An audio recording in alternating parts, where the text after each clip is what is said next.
and welcome to the Society for the Study of Addiction Fellows Funding Scheme Seminar. So my name is Elle Wadsworth, a current SSA Fellow, and I'll be chairing today's seminar with our great panelists. So as a running order for the next hour, we'll have each speaker speak for 10 minutes, and then there'll be a couple of minutes afterwards for any questions that are specific to that speaker. After we've had our three speakers, we will then open it up and have a panel Q&A that will include our three speakers as well as an additional current fellow. So this will give you opportunity to ask any questions that you didn't have time to ask before, or more general questions to the wider group. I'd recommend avoiding questions that are very specific to your idea of your fellowship application, but general ones are more than welcome. And please put these in the chat. I'll be monitoring the chat and we'll be able to ask the questions to the specific speakers when they do so. But also our speakers will be monitoring the chat too for if there's any very specific direct questions that will be easy to answer on there. Also, if someone has asked a question that you wanted to ask, feel free to put a thumbs up on it so that we can see that it's a popular question that people want to ask. So, without further ado, let's start. Our first speaker is Rob Calder. So Rob Calder is the SSA's Chief Executive Officer with over 20 years experience in the sector across addiction treatment and research settings. His career has involved high impact policy research, service management, research into the workforce, implementation studies, science communication and capacity building across addiction sciences.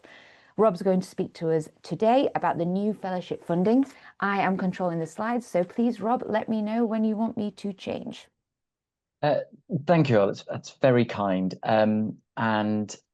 Just a moment before I kind of launch in to say a huge thank you to Melissa for setting up these webinars so brilliantly, and for Elle chairing today, and for all the panelists for giving their time.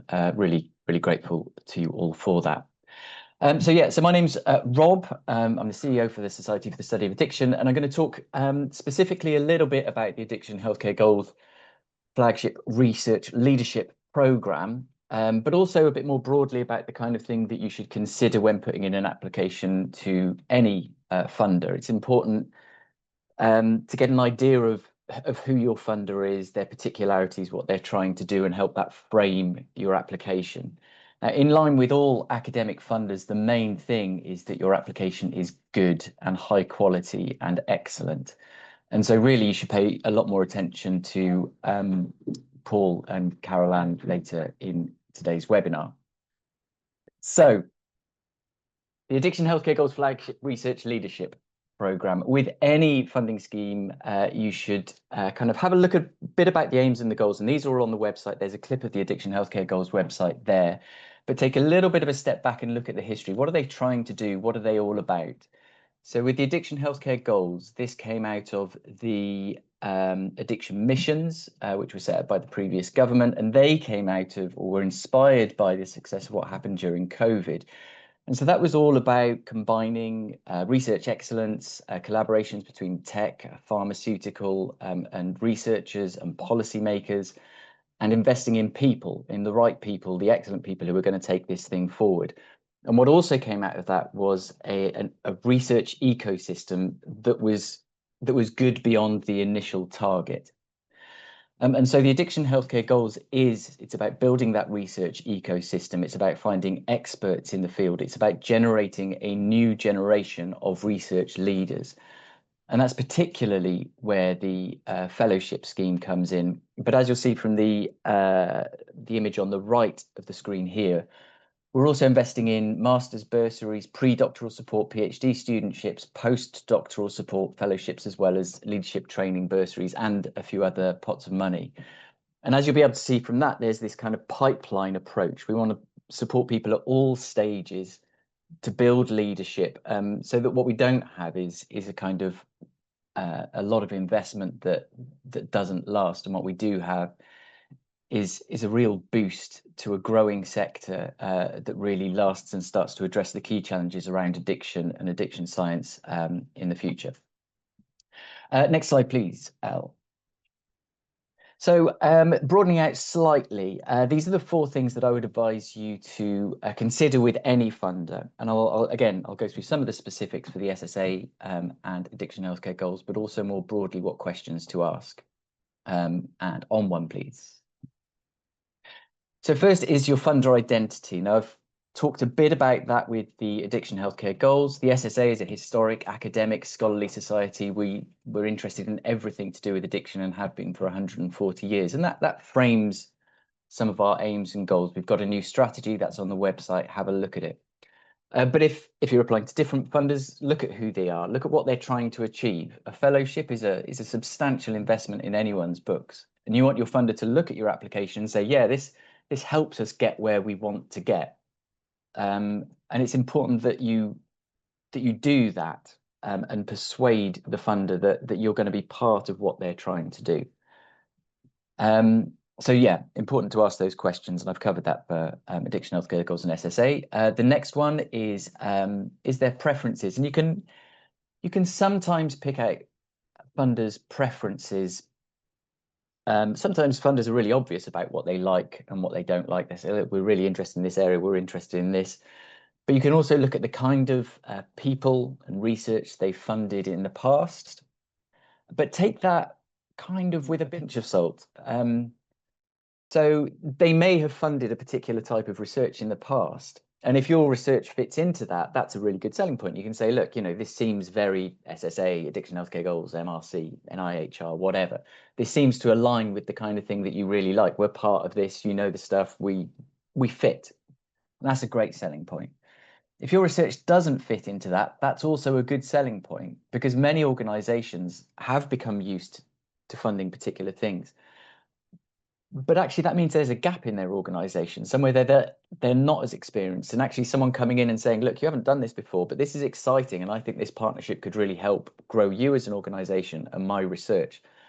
That can be a really compelling selling point. So whether you do or don't fit in with what they generally like or where the gaps are, know that and know that that's how you can frame your proposal.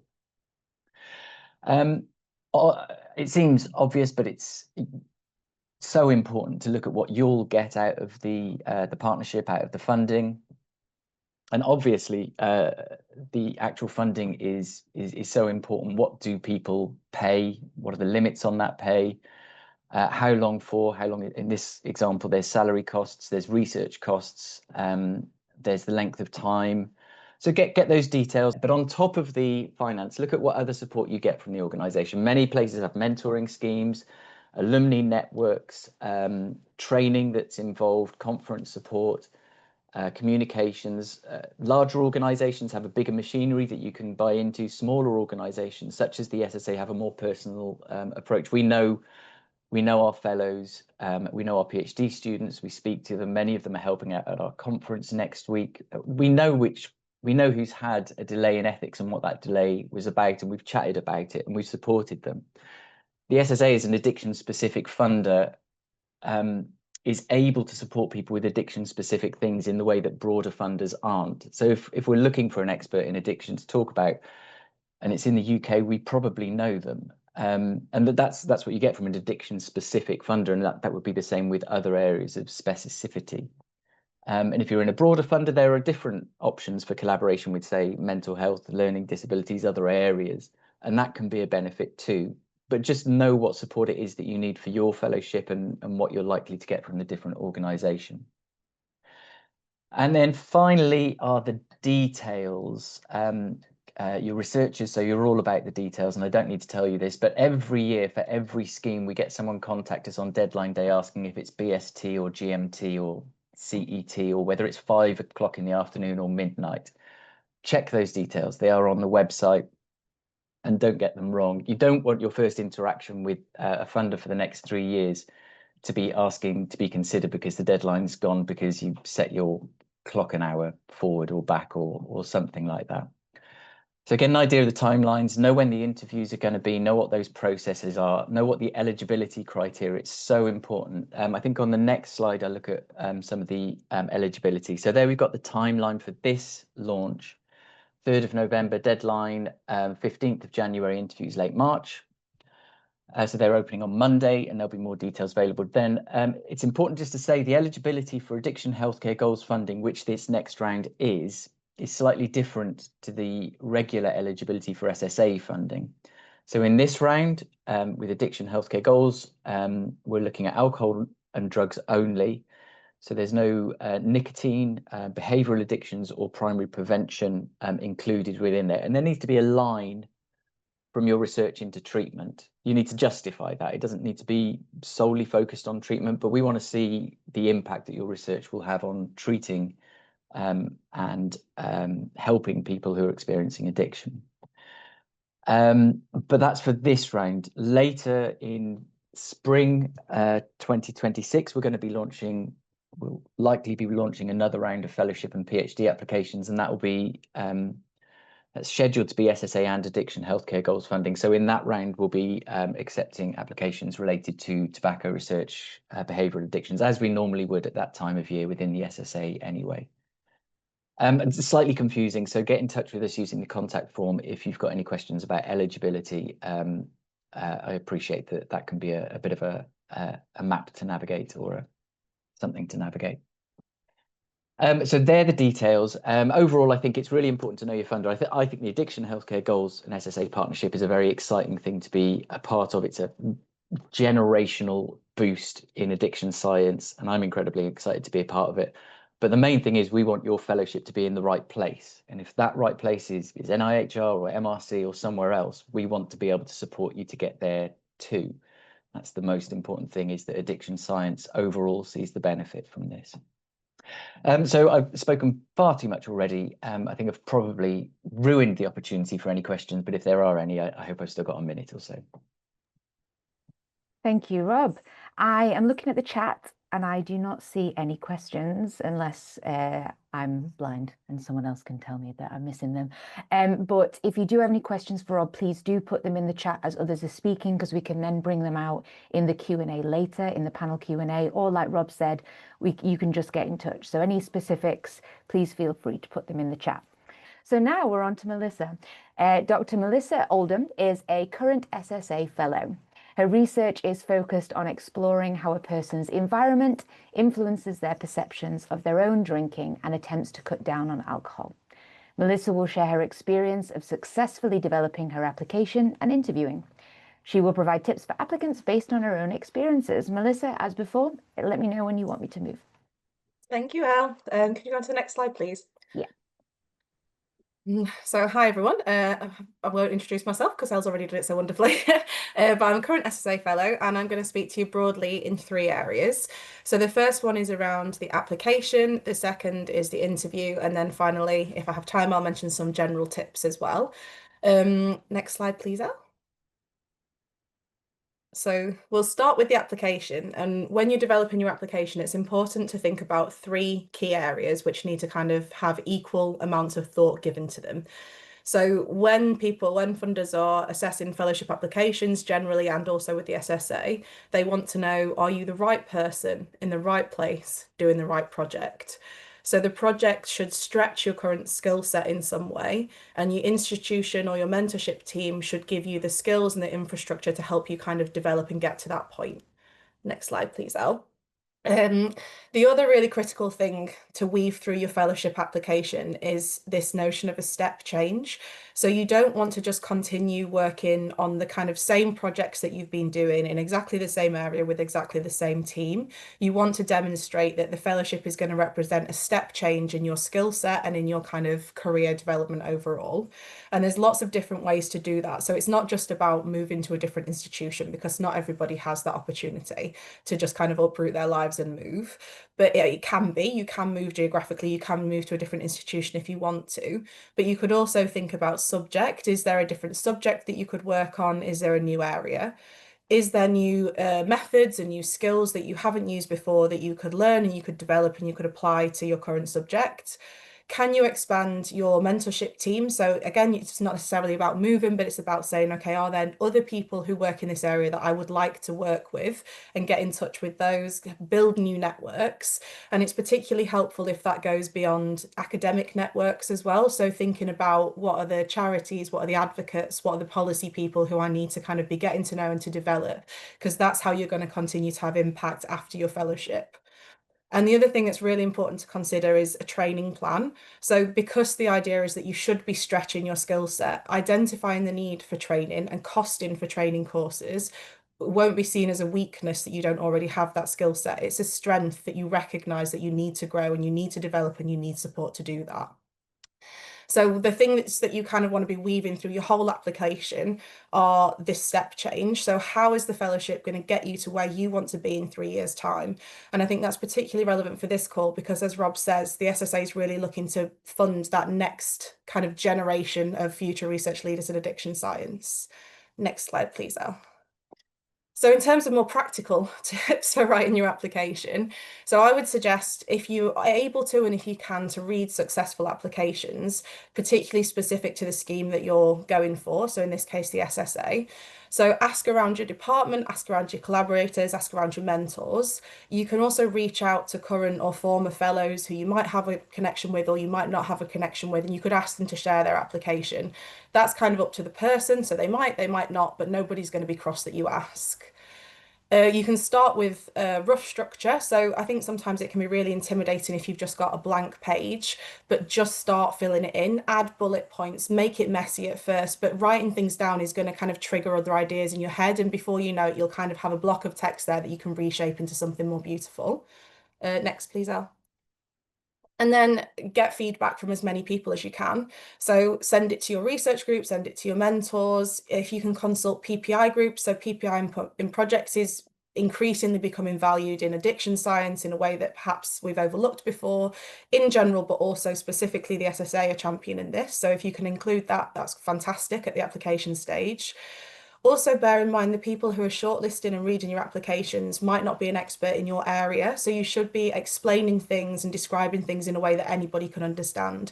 So ask your family, ask your friends to have a look and see if it makes sense to them. And the most important thing is then act on that feedback. So it's really easy to gather lots of feedback, and then sometimes we kind of think, oh, it makes sense to me. But if it doesn't make sense to somebody else, then that's not helpful. So just really try and kind of take that into account. One other thing that people seem to get nervous about is the budget. So for some people, this is the first time they'll be putting a budget together and they'll be costing an application, and that can be quite nerve-wracking, but you don't have to do it on your own. Get help. So most universities have some people who work in finance or research support who you can get advice from. There's also guidelines online for things like how much should I pay PPI collaborators, how much should I pay participants. There's guidelines around those kinds of things. And if you can include guidelines and things that recommend using those costs, then that's a really good justification for costs, which then demonstrates value for money, which is an important factor to consider. But remember, if you get it, then you need to deliver what you said you would. So make sure it's realistic. I think every grant I've ever got, I've been so happy and then immediately thought, oh no, what if I've undercosted it? So try and kind of really think that through. Next slide, please, Elle. The thing with the SSA that's quite specific to the SSA is they're also really keen on getting everybody involved with the SSA and working with you to grow your career development in other ways other than research. So there's lots of different opportunities. So there's Carol, who's on the call and will be in the Q&A later, does incredible work around the main conference, organising that and putting it together. Some of the other fellows work around the PhD symposium and kind of organising that and supporting it. There's also opportunities to get involved with committees, with events, small events teams, and the Early Career Research Network. So think about that at the application stage. What skills do you have? What have you done before? And how can you contribute to those kind of wider values and ideas of the SSA? Next, please. Thank you.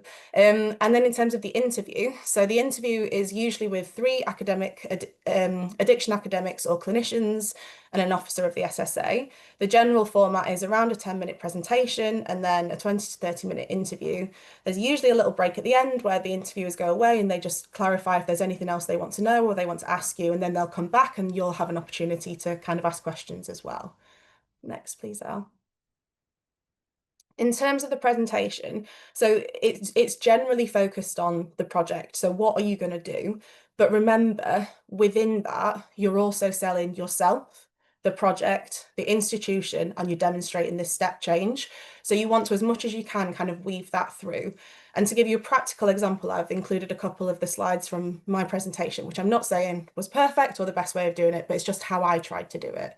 So if you go to the next slide, Elle, and there's 3 animations on this one. So when I was describing my current role, I kind of highlighted the fact that I'd been the lead researcher on this huge RCT and I had experience of recruiting participants that were risky drinkers. I then talked about this multi-institution project that I was the PI on. I'd led the funding application. And it was really relevant to the subject matter. And then the final one, I talked about how I'd supervised PhD students on, again, context-specific work, which was relevant to my application. So this was my way of kind of saying, I am already leading research. I have capacity to be a research leader, and I have the skills in all these different areas that are relevant to what I want to do. And then my final slide, which, thanks, Elle, was around outputs. And as well as having kind of outputs specific to the project, I also had, there's 2 on this one, if you could, thank you. So that one is kind of, I said that alongside the work that I would be doing, I'd continue to apply for kind of smaller pots of money. I'd use master's studentships, PhD studentships to support that work and expand the work that I was doing. And then I would also apply for follow-on funding at the end to demonstrate that I wanted to kind of continue in this space and that I was planning to stay in the field and to continue to grow and develop and be a future research leader. Next slide, please, Elle. In terms of the interview and the questions, have as many mock interviews as you can with as many people as you can. So ask your mentors, ask your research team, ask your research group. You can also, a lot of universities have research coordination offices where they can kind of set you up with different people across the university who you might not know. You can also ask your kind of peers and friends in research. I found it really helpful to have this horrible little Tupperware box next to my computer where I wrote down all the questions that I got asked, and every now and again I would pull one out and I would have a go answering it. And I tried to do that aloud when there weren't other people in my office, because I think that was really helpful in kind of actually speaking it. And it's not about learning an answer, but it's about really trying to get it to a point where you're hitting those key points that you want to say, even if you don't say it in exactly the same way each time. And it's concise and it's tight. So I think that I found that really helpful personally. And then in terms of the rest or the clarification, so it's not just an opportunity for the interviewers to think about what they want to ask you. It's also take an opportunity to reflect and say, are there any questions that I feel I didn't answer as well as I could have done? Is there anything that I really wanted to get across that I haven't had the opportunity to mention? Is there a question that I want them to answer? So when they come back, if there's a question you didn't feel you answered that well, you could say, look, what I wanted to say was, and I feel like I expressed that badly. And at that point, that can kind of still be taken into consideration. And then finally, just for some general tips. So think really carefully about your mentorship team.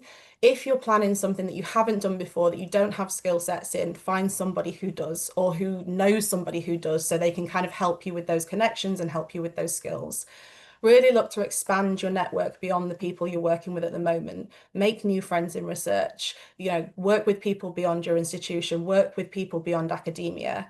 Really demonstrate that step change. Think about that. Where do you want to be? What do you need to do to get there? Is that formal training? Is that mentorship? Is that having a go at supervising masters, PhD students?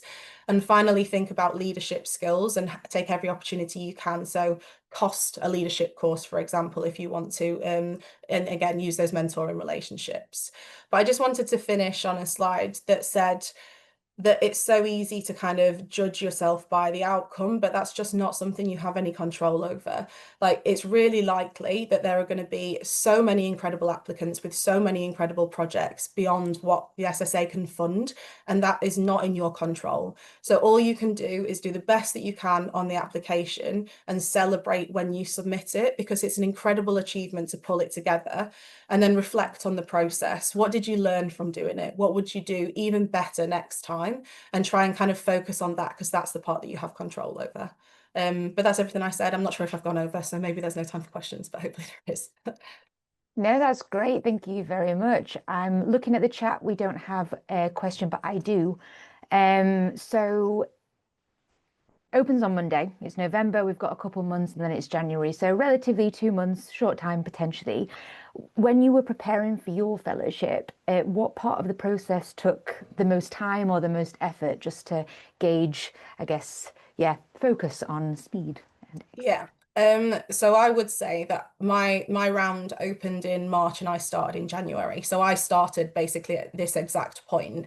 So you do have time, but you will have to be a bit brutal and kind of say no to other things during that time realistically in order to make sure you get time to do it.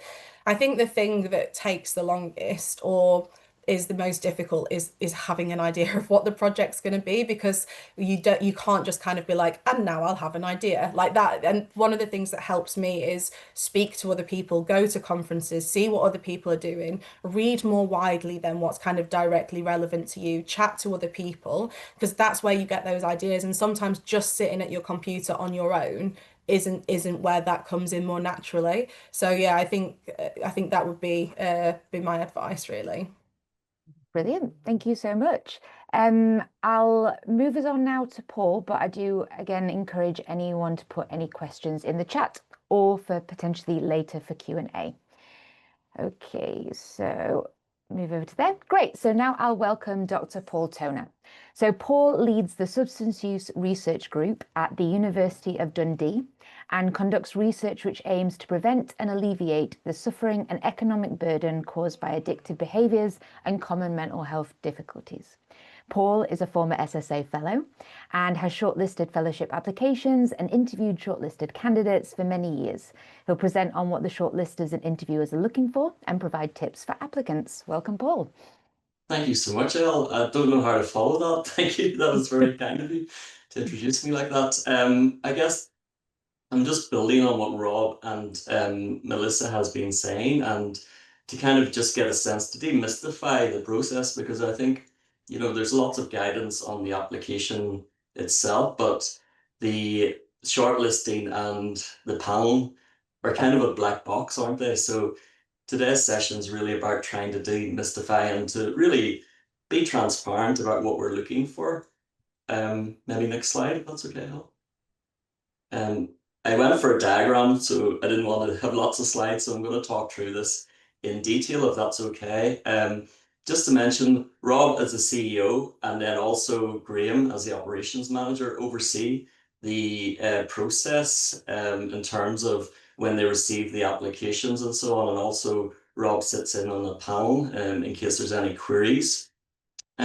So they're heavily involved at those are the personnel at the moment that are heavily involved in the whole process. And now the brilliant thing about the SSA is it's a huge family. So we've got loads of connections with lots of different people. And of course, there are two major journals, Addiction Biology and Addiction. And there's also the editors. So there's a huge network within the SSA, amazing expertise to draw on. So there's a ready-made pool of addiction experts, which the SSA have access to. And that covers all backgrounds. So, you're thinking maybe I do more biological addiction. No, there's people who work in that area. There's people, I'm a psychologist myself. There's people from sociology backgrounds, anthropology, lots of different backgrounds, and also not just academics, but also clinicians and clinicians who are research active as well. So they've got an amazing network, or I should say we've got an amazing network, because you feel like part of the family, as Rob says, when you get a fellowship with the SSA and you get individual attention as well as the network of the fellows that your cohort that you're working with as well. So it's a brilliant scheme to be involved with. And then just in terms of, because it's impossible for all of the addiction experts to be involved in the shortlisting and the panel. So the initial thing is that I guess both Rob and Graham at the moment, they'll sift through the initial applications, look at whether all of them are eligible for a start. So Rob covered the eligibility criteria. And then if they're eligible and, for example, the costs are correct and all of those things as well, then they go through to the next stage. And at that next stage, then you identify potential people who could be on the panel. Now, those people are contacted and asked whether they've got availability. both for shortlisting and the panel. One of the major things, and if anyone's concerned about, it's a small world, and lots of academics or clinicians know each other. We initially, when we see the applicants, we have to disclose conflict of interest, and there's a very rigorous process. So therefore, anyone who's got a conflict of interest will not be in your shortlisting panel. So just be reassured of that. So it'll be very independent. And speaking of independence, when you get through to the shortlisting phase, again, like I said, there's a huge mechanism within the SSA that we've got lots of people to call on with different expertise. So if I remember one panel where there was machine learning, which is not my area, but we've got experts that we can draw on who can give really, really good detailed reports on the applicants. And so therefore we've got a really good, as the panel, expert advice in terms of the sorts of questions that we should be asking, and then importantly, what sort of answers we should be getting as well. And the actual fellowship panel itself, as Melissa said, there's a chair who chairs the meeting and also actively asks questions as well. There's 2 panel members, and then also, I think Rob, you sit in as well, don't you? Just to check that the process has been transparent. So next slide, Elle, if that's okay. So just breaking down the shortlisting criteria, and a lot of this has been covered by what Melissa said, but I guess this is from the other side of the process. So the project is really important. So you have to have, it's a 3-year project. You have to have like a clear scope, be ambitious, but not ambitious to the point where it's completely unrealistic. But we do like to see ambition, like Melissa said as well, challenging yourself. So if you want to train in new methods, that's great, so building that in, or working with different teams who have different expertise from you, all that is brilliant. Now, a really important thing as well is to fit in with the SSA in terms of their mission statement and vision. That's all on the website.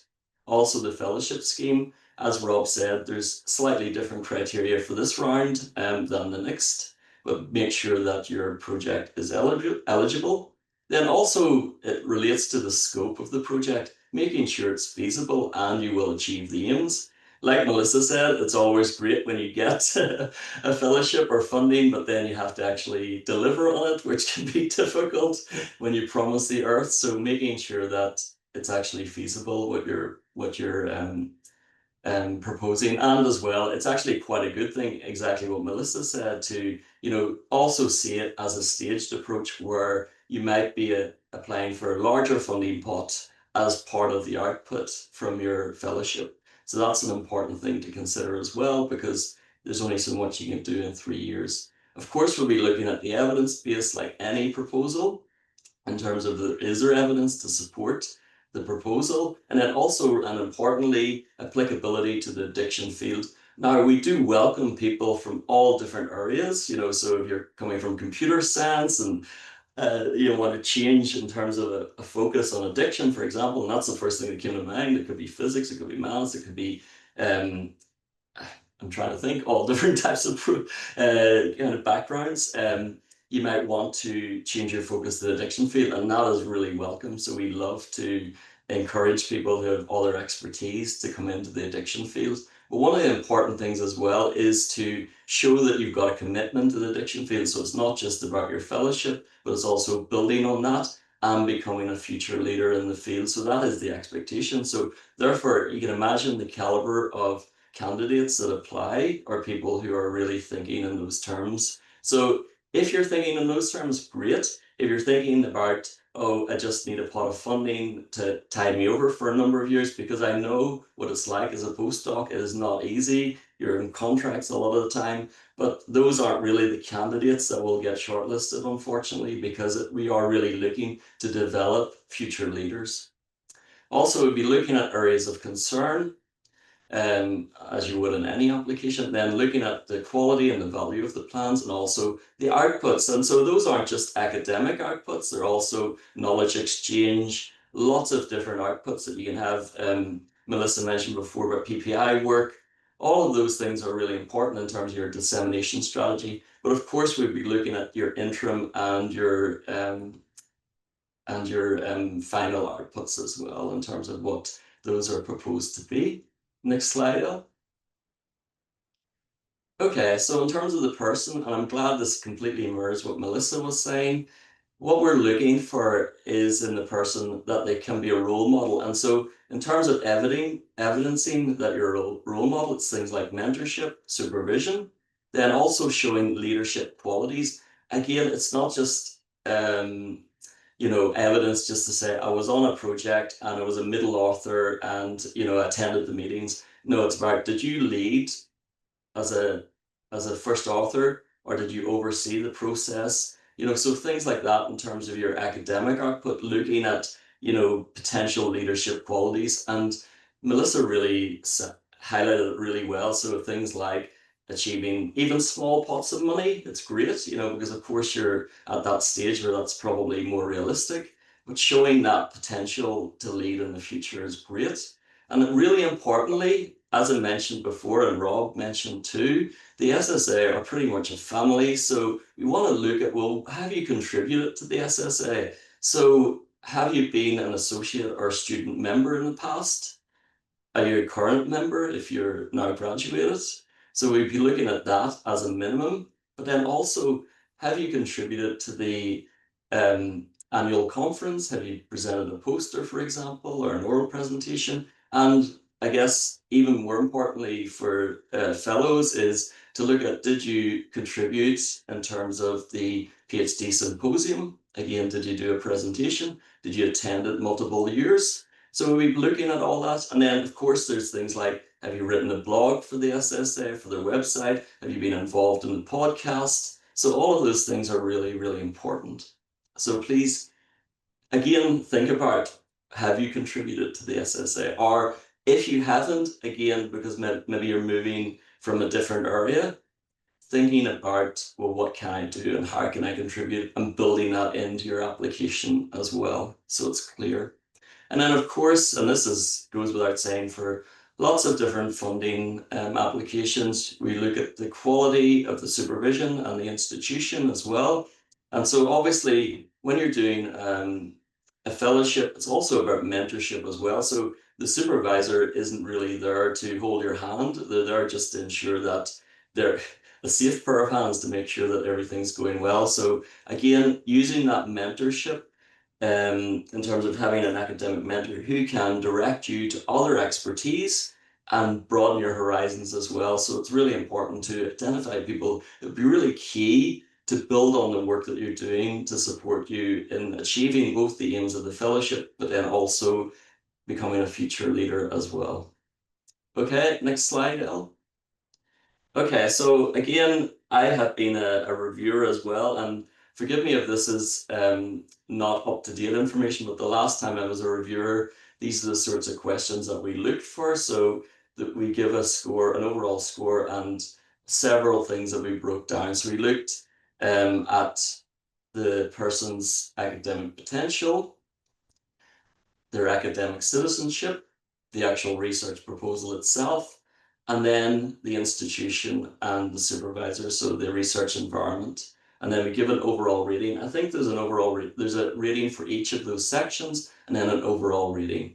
And then once the panel gets the expert reviews in, then we make decisions on whether to shortlist, and we independently look at the candidates across the reviews that we receive back, and then we rank them. And of course, if there's any disagreement, then we generally do decide to interview more candidates. So for example, if someone's placed in 5th place with one panel member, but second with another, we probably will still interview that person. But of course, it has to be practical as well. If we don't have the time, because normally we do them within one day, we try to, so it may be the case that you just miss out, and it doesn't say anything about the quality of you as a person in terms of your potential as a future leader in addiction. It doesn't say really anything about the proposal, it's just missed out, and the institution as well. So because it's competitive like any other funding,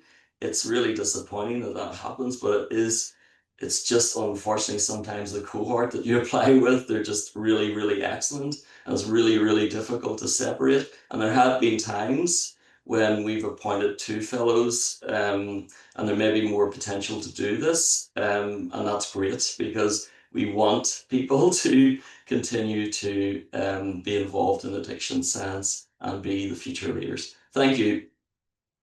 Lovely, thank you, Paul. I'll stop sharing now so we can see everyone. We've got a few questions that are coming in the chat. Some are better for the wider Q&A, but I've picked one out that may be more specific to you, Paul. Someone's asked whether they'd be interested in more information in relation to the career stage of how it works with shortlisting. So, for example, are candidates compared with others who completed their PhD at a similar time? What criteria is used in this assessment process with regards to career stage? That's a really, really excellent question, and we do actually weight things a little bit for that, so if you're, for example, and Rob, you're going to have to correct me how many years you're allowed post-PhD, but say if you've got the maximum of 5, let's say, we will be expecting you already to have done certain things, whereas if you're only out of your PhD, again, it'll be about showing that you've published from your PhD, so you're not using the fellowship to get outputs from your PhD, for example. And of course, there is, again, the SSA have brilliant funding opportunities. So there's actually a bridging fellowship development grant that might be more appropriate for someone in that situation where they're still working on their PhD output. So yeah, absolutely, we do weight it in terms of how many years and their experience as well, and what we would expect if you're on a trajectory to become a future leader. Is that helpful? Thank you, Paul. Oh, yep, go for it, Rob. It was just to say, yeah, so it's 5 years post PhD is the eligibility criteria maximum, but we're more than happy to have a conversation about that. 5 years in any 2 people's lives is always different. So if you've had like career breaks or part-time work or anything else that may have disrupted or kind of made something different about those 5 years, then have a conversation with us about it. Great, thank you, Rob. Just one more question for you, Paul, before we bring in Carol and we have a wider panel Q&A. It might just be me, but what is academic citizenship? Oh, that's a very good question. Okay, you're really putting me on the spot now, but it's things like, for example, being involved in committees.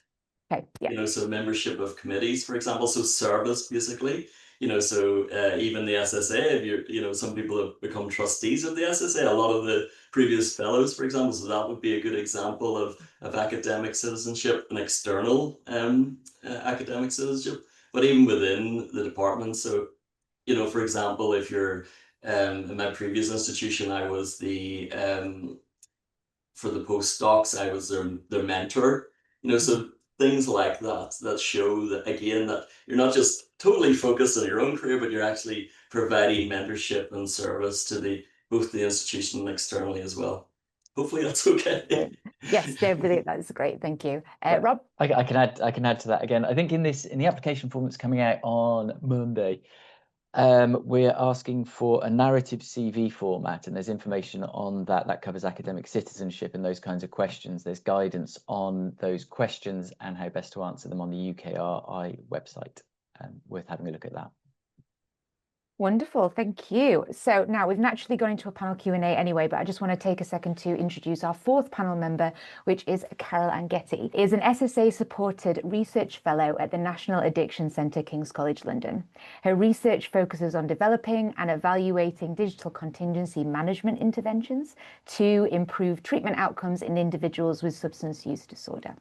She is currently evaluating a new smartphone app that she has developed in collaboration with health technology partners to monitor heroin use and incentivize abstinence. Now, Carol's great because she's been a recipient of several SSA awards, including a PhD studentship, postdoctoral transitional grant, traveling scholarship, and academic fellowship. So she's SSA's golden child. So if you need any questions for that, go and email Carol. So she's happy to share her experience and any questions that you may have. So this is our panel. So please, again, put any questions in the chat for everybody, and I'm going to pick out a few right now. So we've got a question asking whether there's any eligibility criteria relating to institutional affiliation or career stage. We've touched on career stage, so perhaps that institutional affiliation. In terms of eligibility, am I allowed, is this open? It's open. Anyone can jump in. Excellent, lovely. So in terms of eligibility, it needs to be a UK university that you're affiliated at, that you're going to be based in for your fellowship.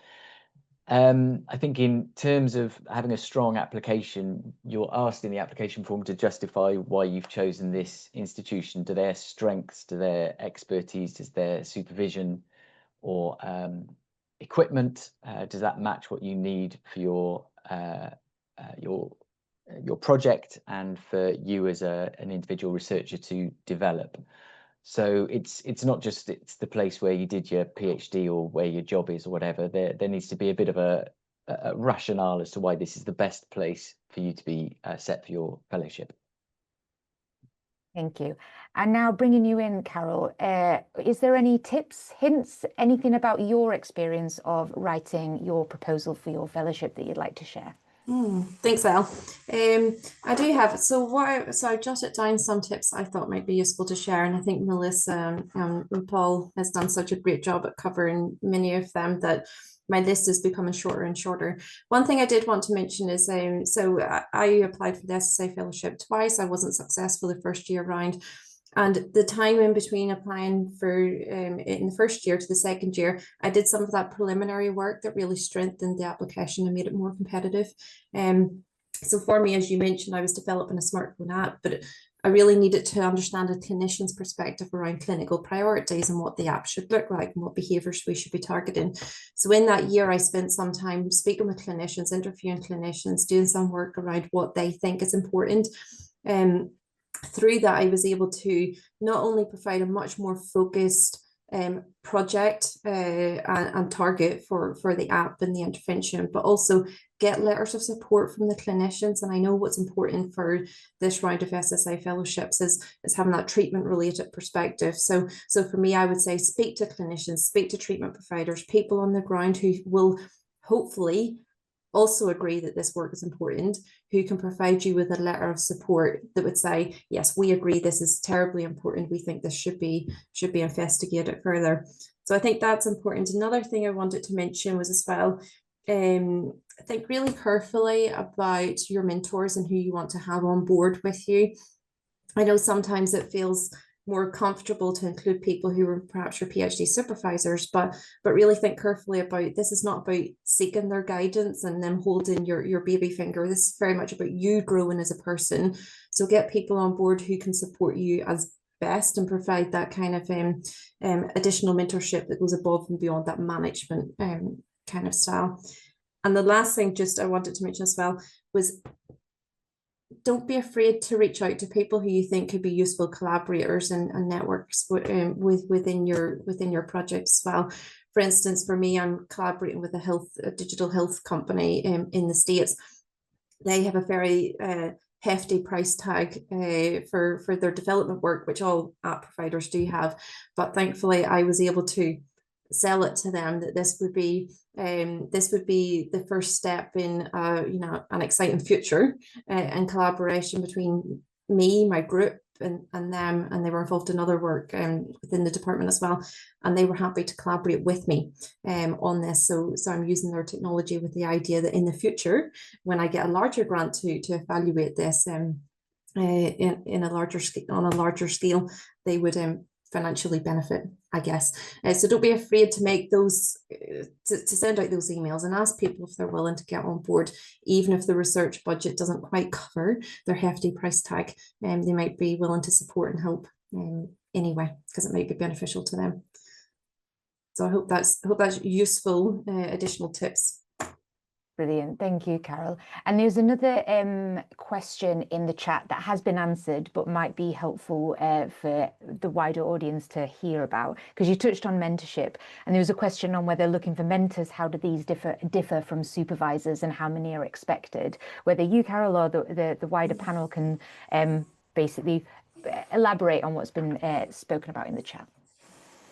So just had, I don't think there's any real, I mean, this might be incorrect now, but whenever I was applying, there was no cap on the number of mentors you can include. And it's really about ensuring that the team around you is as strong as possible. So for me, I have, and I mentioned in there, I've got somebody who's can provide a clinical perspective. I've got somebody who's a statistician who can help me with the methodology. I have somebody who is an expert in the intervention as well. And I also have another mentor who is more for career support.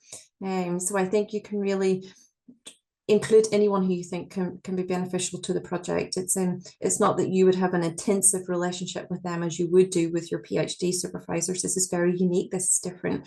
And you would call on them at certain time points throughout the project where their input is most valuable. So the ask is less perhaps for some mentors than it would be for a PhD supervisor. And because I think Carol's exactly right, and I think that's having a new mentor or having a mentor at a different university and in a different group. That's one way of showing that growth that I talked about before as well. If you can show that you're expanding your networks and you're working with this person who's an international leader in the field and has a team around them, like that's another way of saying, like, I'm looking to expand my network, I'm looking to expand and grow. Mm-hmm. Just to add even more, I think as with your research methods and data collection, these need to come back to what you're trying to achieve, and your supervisory team and where they are and who they are needs to trace back to that. If you've bolted someone on because their name looks bright and shiny, or look like a bright and shiny name that's been bolted onto something that doesn't fit, so it needs to be driven by those aims and goals. I think where you're looking at mentors, I think it's excellent to have mentors around, but as well as kind of what's going to look good for your application, it's worth asking what you need, what's going to be really helpful for you. This is your fellowship, you're 3 years into it. Have a look at it and say, well, what do I need around me to get to where I want to go? And actually, if you look at that from your own needs, it will probably look better on paper as well, because it will be coherent with who you are, with what you're trying to achieve, and not a kind of a map for something that you hope someone else thinks looks interesting, if that makes sense. That coherence runs through all of the assessment that fellowship proposals go through. Lovely, thank you very much. Again, welcome to we're just looking in the chat, and there's a question that I need to absorb before I read out, so I'll ask another one in the meantime. There's a push in academia for publish or perish, lots of publications. I guess this might be a question for Paul or maybe the wider audience. How important is that list of publications to an application versus other pieces of proposal? Yeah, Elle, you can't get away from this, unfortunately. It's just the nature of academia, isn't it? But again, we do look at the quality of the publications, and then also I think one of the other things is be truthful about your contribution as well. So don't say I led something when you didn't, because again, the academic, especially addiction world, is quite small. So don't overstate. Be proud and state exactly what you did, but then again, try not to overstate as well. But by the same token, if you have done something that's really, really good and you want to say that, then that's absolutely fine as well. So we do look at, your contribution. So, your first author, more likely at this career stage, and you led on it, then that's great. So we do look at that. It's fraught with difficulty, because the problem is that, there's lots of different journals now. We don't really look at impact factor as such. It's more about the impact of the actual work. So not just the publication, but well, what did you do with it? For example, the call at the moment is about treatment. So did it impact on treatment? Did it impact on policy? All of those things are important too. So it's not just about, whether it was 4-star or whatever. It's about what you actually did with it as well. Okay. Thank you very much. We've got a few more questions and 4 minutes, so we'll try and get through these before we have a wrap up. There was a question about whether overheads or indirects are covered in this scheme. I'm looking at you, Rob. Sadly not. No, we don't cover overheads or indirect costs at the moment. As Melissa said, we cover the salary that goes through your university and the research costs, but we're not at the moment in the position to do that. We're currently exploring QR eligibility, which will get us to that position, but we're not in that position at the moment. Thank you. And I realised that people were answering while I was trying to absorb. So thank you, team, for helping to answer those questions. Okay, so we have 3 minutes. I haven't seen any other additional questions come through. So in those 3 minutes, each of our panel members, one take-home sentence for our prospective fellowship applicants, just to take home. It might be a repetition of what you've already said, or it can just be a nice statement wrapped in a nice little bow. So different to everything I've said before, like be yourself and let yourself shine through in your application and in the interview. I had a mock interview with one of my mentors, and they said, you were like a robot, you didn't care, why would I care? Which at the time was pretty brutal. That I think I was trying so hard to be professional, which is not, you know, my natural state of being, that I lost some of my spark and my enthusiasm. So yeah, on top of everything I've said, that would be my additional. Kind of wish I had went first, because mine was on a similar vein. What I was going to say was just have that compelling personal narrative. You know, I think what a funder really wants to see is, why is this the best time? Why is this the best opportunity for you, and why now? So I think it's just been really clear about where you have been, what you're currently doing, and where you want to go, and showing that trajectory can be really encouraging, I think, for a funder. But think really carefully about your development. This is a time to invest in you and your career, and don't just throw in, oh, I'll do this stats course just for the sake of it, because you think a funder wants to see what you're going to spend your research budget on. But think about, how is this going to develop you, so at the end you are working towards that leadership position. So it's time to invest in yourself and go for it. If you're not in, you can't win. Thank you. Cheese. Okay, so I mean, I got 2. Am I allowed 2? I'm allowed 2. Maybe it's under 20 seconds. Sorry. So I would say from the SSA's point of view, like this is an exciting time to be doing fellowships, to be doing applications with addiction healthcare goals. There is this window of opportunity over the next 4 to 7 years where I think exciting things are happening within addiction science. So to do be part of that. And the SSA wants people to put in good applications. So get in touch with questions that you've got. Use our inquiry form. Speak to us if you've got any concerns, questions. We want your application to be good.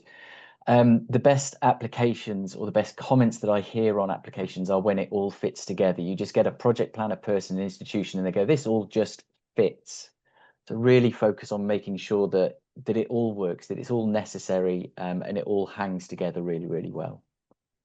Thank you. And Paul, any last sentence to round us off? Yeah, no pressure at all. I'd just say, like, given the fact that you're actually attending today, you're in a brilliant position. So well done to everyone, because academia can be difficult, very difficult, especially at postdoc stage. So it's great that you're here. And one of the best questions I get asked at my actual fellowship interview is, what will you do if you don't get the fellowship?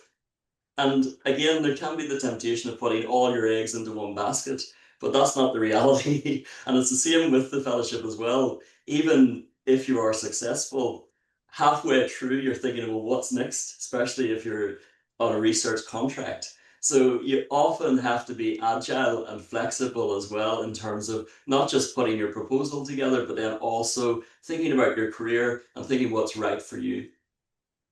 Fantastic. Thank you so much. Thank you all to our panelists and everyone who has attended. Apologies, 1 minute over, but thank you so much, and good luck in your applications, and look out for it on Monday. Thank you. Good luck, everyone. Thank you, Elle. Thank you, everyone. Bye.